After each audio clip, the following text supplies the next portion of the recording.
I should have known moving to a quiet coastal town like Harborview, Maine, wouldn't be the peaceful escape I'd imagined.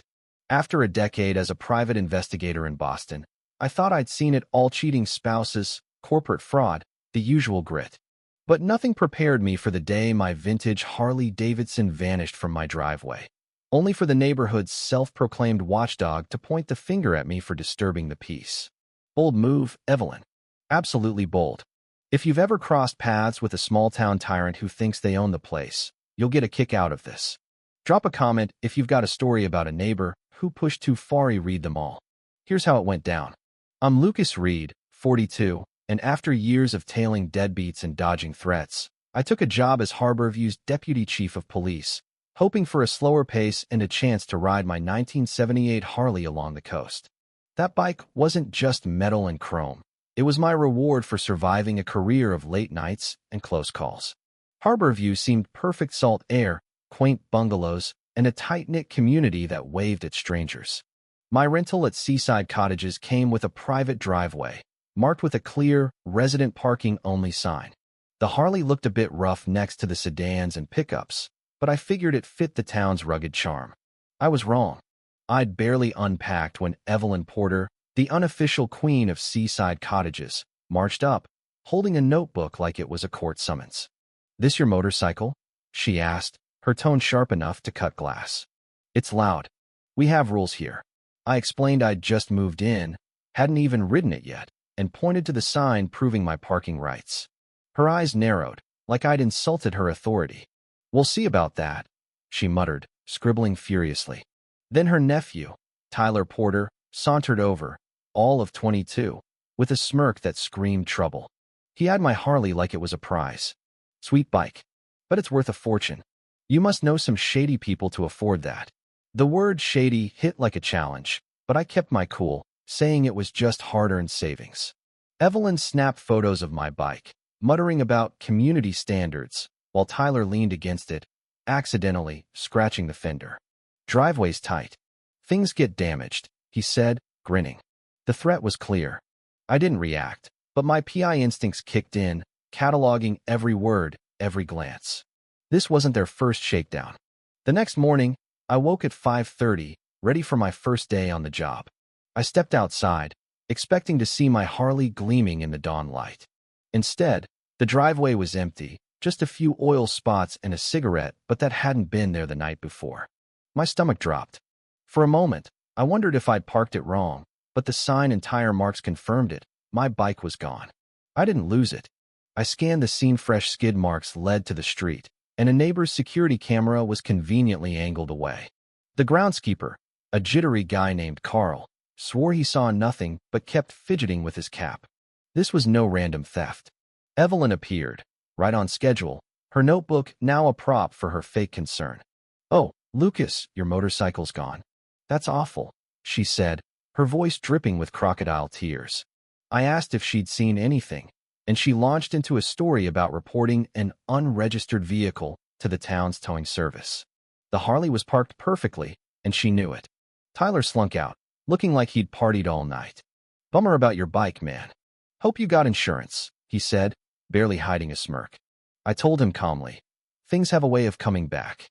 He flinched, and I knew I had him.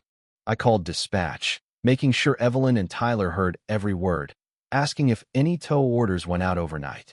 Evelyn hovered, her face tightening when the operator confirmed no tows in the area. "Thanks," I said. "This is Deputy Chief Reed, by the way. Just making sure before I open a case." Evelyn's jaw dropped. "You're with the police?" I nodded, keeping it professional. "Let's clear up this towing mix-up. I'd hate for this to become a theft investigation." Tyler muttered something about checking inside and bolted, leaving Evelyn to stammer excuses. I gave her 1 hour to fix it, knowing she'd scramble. 40 minutes later, no Harley. I could have gone full cop, called in a team, and flipped the town upside down, but I wanted to see if they'd crack. I walked the neighborhood, acting like a guy looking for his bike. In the community lot behind Cottage 12, I found tire tracks matching my Harley's, and a sign claimed the lot's camera was out for repairs. Too convenient. Then I met Mrs.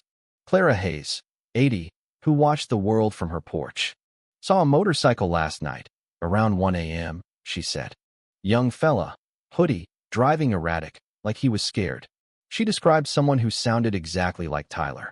I found my Harley stashed behind a dumpster near Cottage 15, parked so carelessly it was half on the grass.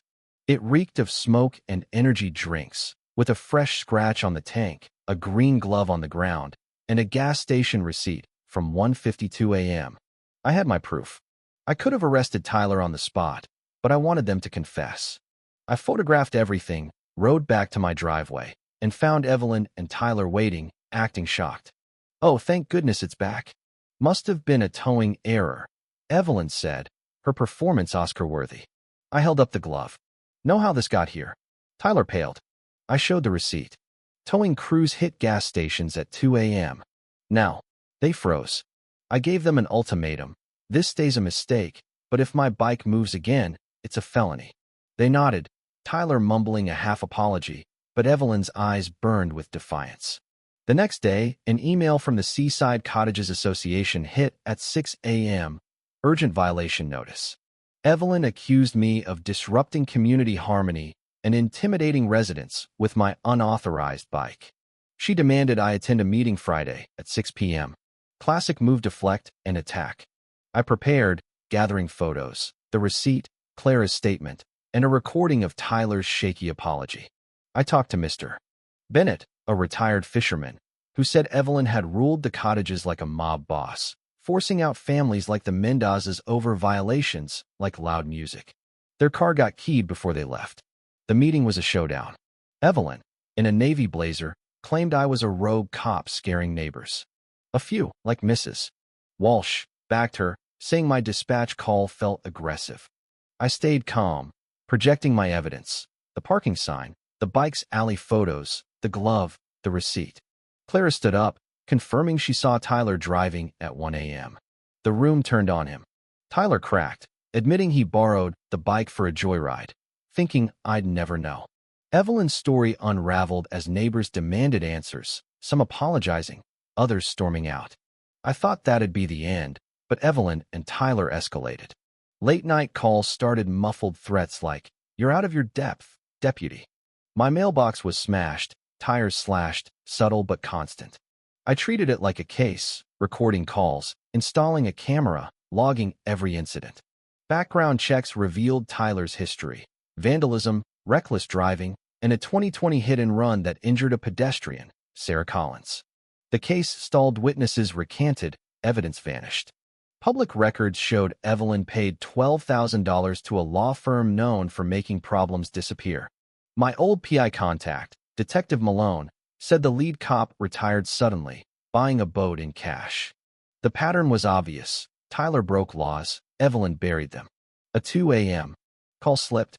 "Back off, Reed, or you'll end up like Detective Harris." When I asked, "Tyler," the line cut. The voice matched Tyler's from the meeting. This wasn't just about my bike height, it was a family dodging justice. I called a safety forum. The room was packed, tension electric. I played the threats, showed Sarah's hit-and-run file, and had Detective Harris confess on speaker. He took a bribe to drop the case. I revealed Sarah's story: a teacher, broken arm, forced to settle for pennies. I named Tyler as the driver, Evelyn as the fixer. Tyler broke, sobbing, admitting he hit Sarah while drunk and fled. Evelyn's plea, "I was protecting my nephew," fell flat. Neighbors demanded her ouster and Tyler's arrest. I cuffed him as Evelyn watched, her empire in ruins. Tyler pleaded guilty, getting 15 months and $40,000 in restitution to Sarah. Evelyn faced tampering charges, sold her cottage, and left town. Harris lost his pension, exposing a corruption ring that led to 10 officers disciplined and 5 judges removed. Seaside Cottages changed. Mr. Bennett took over, adding transparency rules and safety meetings. Crime fell 35%, and new families moved in. Then Sarah's letter arrived. She'd taken $20,000 in hush money for medical bills, too scared to speak. Evelyn visited months later, broken, admitting she enabled Tyler's crimes, creating a monster. Tyler's prison letters showed remorse, a hint of change. The case sparked state reforms, becoming a model for rooting out small-town corruption. Sarah thanked me, saying her son now played without fear. My Harley, still in my driveway, became a symbol. No one's untouchable. Justice is truth, not punishment. Would you have fought or walked away? Secrets fester in every town, but one voice can break them open. I check my driveway daily, not from fear, but because I know how fast a spark can ignite a firestorm.